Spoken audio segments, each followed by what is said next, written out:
আমরা এই লেসনে জানবো যে টুইটার বুটস্ট্র্যাপে কিভাবে ইমেজের ব্যবহার করতে হয়।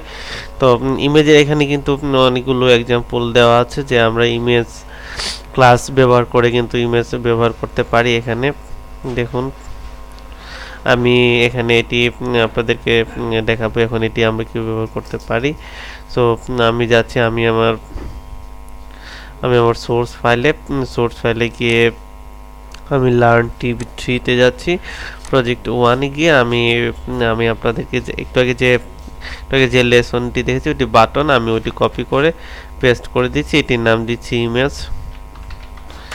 ইমেজ আই এম এ যে ইমেজ দিচ্ছি, আমি ইমেজে right edit with Notepad plus plus দিচ্ছি, দিয়ে আমি কন্টেইনার ডিপটি রাখছি। দেন আদারওয়াইজ সব ডিপগুলো আমি বাটনগুলো আমি ক্লোজ করে দিচ্ছি। আমি যদি এখন এটি ব্রাউজারে দেখি, ফায়ারফক্সের ব্রাউজারে দেখি, তাহলে কিন্তু এটি এক্সাম্পল বাটনের জায়গায় আমি দিয়ে দেবো এক্সাম্পল ইমেজ। আমি এটি ইমেজ দিয়েছি এটি। দেন আমি এই ক্লাস, এখানে 3টি ক্লাস ব্যবহার হয়েছে। আমি প্রথম ক্লাসটি আমি আপনাদেরকে ব্যবহার করে দেখাচ্ছি। এখানে যাচ্ছি ইমেজ সোর্স, আমি আমার লোকেশন দিব এবং এখানে আমি এটি কেটে দিচ্ছি। অল্টার আমরা এখানে ব্যবহার করতে পারি। আমি জাস্ট আপনাদেরকে বোঝানোর জন্য আমি রেখেছি। আমি আপনাদের জন্য একটি ইমেজ ফোল্ডার তৈরি করেছি। এখানে আমার কিছু ইমেজ দেওয়া আছে। ইমেজ ফোল্ডারটি আমি কপি করে নিচ্ছি। কপি করে আমি আমার প্রজেক্ট রুটের আমি এখানে ইমেজ ফোল্ডারটি দিচ্ছি এবং আমি এটিকে রিনিউ করে কপি করে নিচ্ছি। আপনারা চাইলে আপনাদের পছন্দ মতো ইমেজ ব্যবহার করতে পারেন। আমি দিচ্ছি হ্যাঁ, আমার ইমেজের ফোল্ডারের ভিতরে প্রথম যে ছবিটি রয়েছে এটি 1, কোন ফরম্যাটে রয়েছে আমরা যদি দেখি এখানে যে এটি কিন্তু জেপিজি ফরম্যাটে রয়েছে। আমরা 1.jpg দিয়ে দিব জেপিজি। আমি সেভ দিয়ে যদি আমি পেজটিকে রিলোড করাই, তাহলে কিন্তু আমি দেখতে পারবো এটি কিন্তু একটি ছবি এখানে এসেছে। এটি কিন্তু অনেক বড় হয়ে গিয়েছে। আমরা চাইলে এটির সাইজও নির্ধারণ করে দিতে পারি। আমরা চাইলে গ্রাফিক্স থেকে এডিট উইথ মোডে গিয়ে আমরা গ্রাফিক্স থেকে এটিকে বাড়িয়ে কম দিতে পারি, বা আমরা চাইলে এখান থেকে হাইট ওয়েট করে দিতে পারি। হাইট যে জিনিসটি হাইট আমরা করতে পারি এখানে, লাইক এখানে যদি আমরা করি 100 এবং ওয়াইট আমি এখানে দিচ্ছি 100 দিচ্ছি, এখানে 100 দিচ্ছি।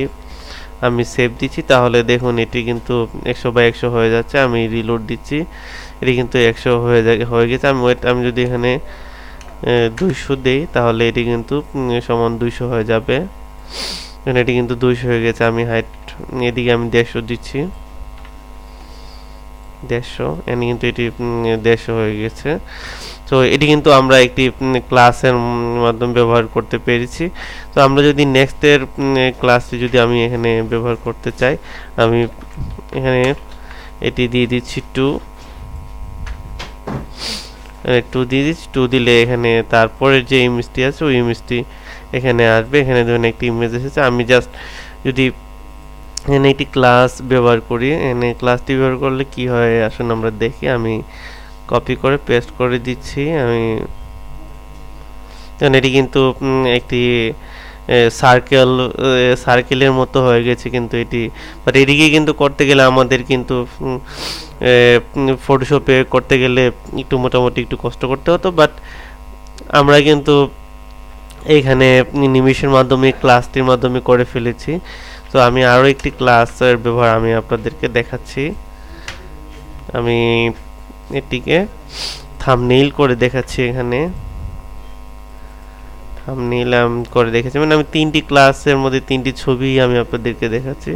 দেখুন এখানে কিন্তু থাম্বনেইল স্টাইলের হয়ে গেছে। তো আমি এখানে আপনাদেরকে জাস্ট বেসিক জিনিসটি দেখালাম। তো আমরা এই লেসনে শিখলাম যে টুইটার বুটস্ট্র্যাপে কিভাবে আপনার ইমেজের ব্যবহার করতে হয়। আমরা যদি চাই এটিকে সেন্টারে দিতে, তাহলে আমরা চাইলে এটিকে সেন্টারে দিতে পারি সেন্টার ট্যাগ ব্যবহার করে।